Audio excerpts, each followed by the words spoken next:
It's the Rejuvenator. And here are the numbers. You can see that big difference, 8 years of age. Crowe at 25 years old and Williamson at 33, so he must, as Rich said, be on a fast track. He's getting guys out of there, but I think Dale Crowe is probably a tougher opponent than he has seen in his first 16 fights. Right now, let's go up the center of the ring. Sean O'Grady going to get a chance to talk to both guys, I believe. Sean? Yeah, I'm talking to Dale Crowe first, who's sporting that Rich Marotta haircut.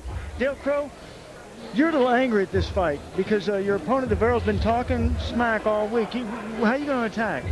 Start out, give him just make it a fight. Make it a fight. He's supposed to be the first guy to knock me out, and he's a touch asleep. So what can you say? You know, I'm a chin of concrete. We'll see who's a liar. He's got a granite chin, and that's nothing to take for granted. Good luck, Dale Crowe. Let me go over and talk to Davarryl real quick. Davarryl, how are you going to attack in this fight? Well, I'm gonna start out with the good. First, I'm gonna start with a good jab. Then I'm gonna go behind with the right hand and look for the left hook, look for the body shots, and But it all starts with a jab. It all starts with all a right, jab. that's it. They're ready to go. They both know what they're going to do. This should be an interesting matchup, guys. First punt of the night thrown by Sean O'Grady. And maybe it's Dale Crowe's got the Rich Marotta haircut. I don't know, or Rich Marotta's got the Dale Crowe haircut. Right now, let's get on with it. We go to Jake Gutierrez for the introduction of the fighters. Jake? Ladies and gentlemen, we continue with the action here at the Las Vegas Hilton with our co-main event scheduled for 8 rounds in the heavyweight division. Our 3 judges will be Bill Graham, Al Lefkowitz, and Glenn Trowbridge. And your referee in charge is Toby Gibson. Introducing first, fighting out of the red corner, he weighed in at 226 pounds. He's wearing blue and white trunks. He comes to us from Cincinnati, Ohio. His professional record stands at 21 wins with 5 defeats, 2 draws, 13 wins by knockout. Ladies and gentlemen, here is Dale Crowe. And his opponent fighting out of the blue corner. He weighed in at 211 pounds. He's wearing red and black trunks. He comes to us from Denver, Colorado. He was a 5-time national amateur champion. As a professional, he has an outstanding record consisting of 15 wins with 14 wins by knockout, only 1 defeat. Ladies and gentlemen, introducing Davarryl, a touch of sleep, Williamson.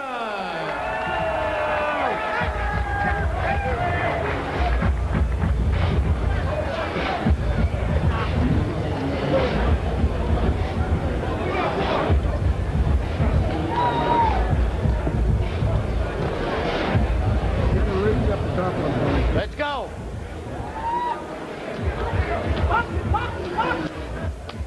That's where you're going to wear your belt tonight? Or are you going to wear your trunks up? That's up to you guys. Okay, I'm going to let both corners know I'm considering this a legal punch since the trunks are a little high on each boxer. Gentlemen, I've given your instructions in your respective dressing rooms prior to this fight. Do I have any questions from the blue corner? Do I have any questions from the red corner? Give me a clean fight and good luck to both of you. And before we get started, here are the ABC rules. There will not be a 3 knockdown rule. There will not be a standing 8 count. The fighter can't be saved with a bell in any round, including the final round. And if the fight is stopped due to a headbutt, we go to the cards after 4 rounds. 4 rounds is a distance that is foreign to Davarryl Williamson. His average fight, just 2.2 rounds. Conditioning is going to be a factor in this fight, I think, for both fighters. Well, starting with Dale Crowe, it's always been a factor in his fights because we've seen him start very good, very strong against a number of opponents, and he has faded down the stretch. In fact, when he fought Fred Oquendo, for example, he knocked Oquendo down in the 2nd round. It was the first time Oquendo had been down in his career. Oh, what a right hand! Well, he doesn't start fast tonight. Didn't hurt him, but it sure stunned him. 5. He ran right into it, Barry. 6. He's saying that wasn't a knockdown, and it clearly was. You were hit. Come on, let's go. Toby Gibson, the referee, says, "Come on, Dale, you were hit." And he was. Yes, he was. Dale, a little over anxious, walked in recklessly and ran right into the punch. I think it stunned him more than it hurt him. It was a big shot. Now, this is unusual for Crowe because the early rounds were usually his strong suit.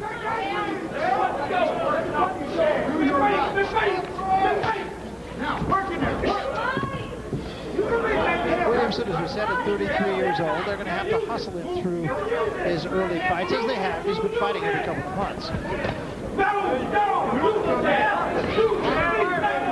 And that's the way to do it with a guy, you know, who's his age. The fortunate thing, kind of Here comes Crowe on the attack now. Now, heavyweights do last longer, it seems now. Barry, probably just because of condition, you know, and improved training techniques that enable guys to be sharper and keep their reflexes longer than it used to be. Double right hand, and Crowe is dropped again. Dale might be smart to stay down for an 8 count. 5. I think he's so shocked that he can't believe it. 7. 8. That one, I think, hurt him a little bit more. Yeah, his legs don't look quite there. No, they don't. Down he goes again. No 3 knockdown rule, remember. ABC rules, 3 knockdown rule not in effect. He's going to lose this round. Huge on the scoreboard, on the scorecards, however. If he can last the first round, he's still got a minute to go. This must seem like the longest round in the career of Dale Crowe.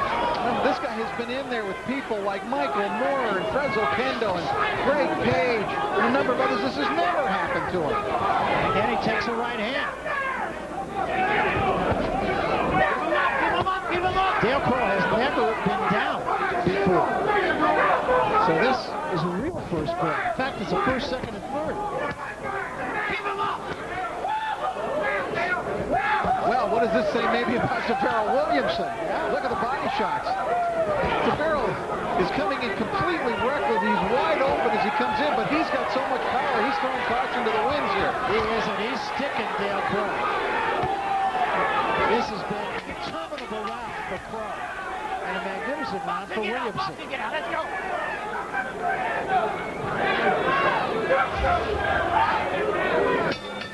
End of 1. I'm sure it's a bell that Dale Crowe thought would never come.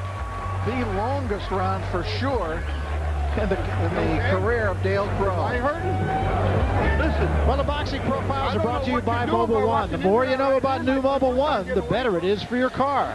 Dale Crowe did not have a chance to flash those good southpaw skills in the first round. He was on the defensive all the time. He's not a huge puncher, so he's got to work himself back into this fight. He has fought, we talked about it, Moore, Okendo, Greg Page, Lawrence Claybay, a number of very good fighters, and never had a round like that in his career. Across the way, Davarryl Williamson, very calm over there. Look at Davarryl. Had an outstanding amateur career. Barry and I and Sean had an opportunity to call a couple of his fights when he was an amateur, so he did not begin as a pro until 31, and he's a pretty funny guy, too. Likes to do some stand-up. Good athlete. Played a little football. All right, let's take a look. Here comes Crowe in, hands wide apart, boom, walks right into the punch, right hand. Glove touches the canvas, so it's a knockdown. Here's a second one. Crowe's going, what in the world is going on here? There was one more after that, 3 knockdowns. So a very lopsided round. What'd you make that round? Well, I called it 10-6 for Davarryl Williamson. I made it 10-7, but very lopsided.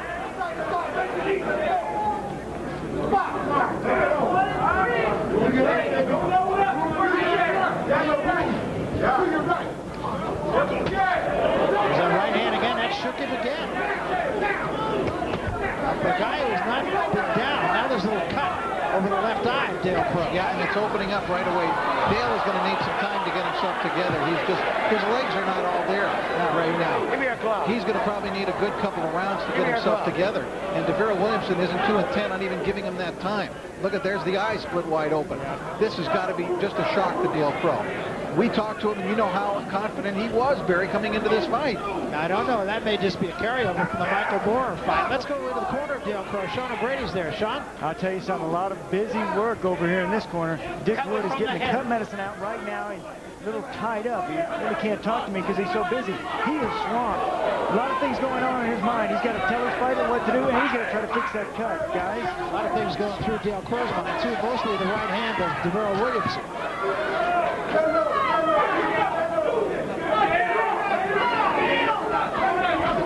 This is what Crowe needs right here, a period where Williamson is not really pressing him, not pressuring him to the extent that perhaps he should, Barry, because Crowe's legs, look at, he takes a step back, takes a deep breath, tries to collect himself, and Davarryl Williamson is kind of allowing that to happen. Crowe looking very sluggish. Good work with the body. Davarryl, I like his power, and I like his record and everything. I don't like the way that he comes in with his hands spread wide apart. Somebody's going to take advantage of that if he doesn't assure that particular technical aspect of his attack. He walks in, his hands are like 3 feet apart.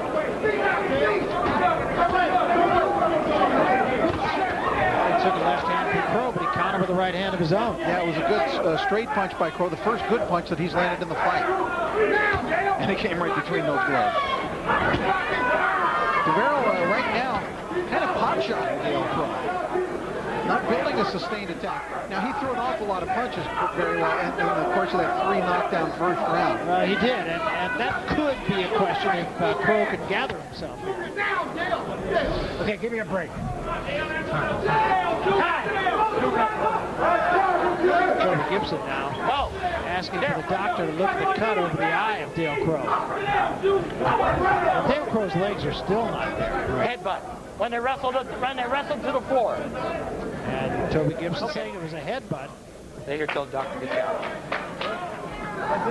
No. The headbutt could actually save Dale Crowe from defeat if this fight is stopped. You bet.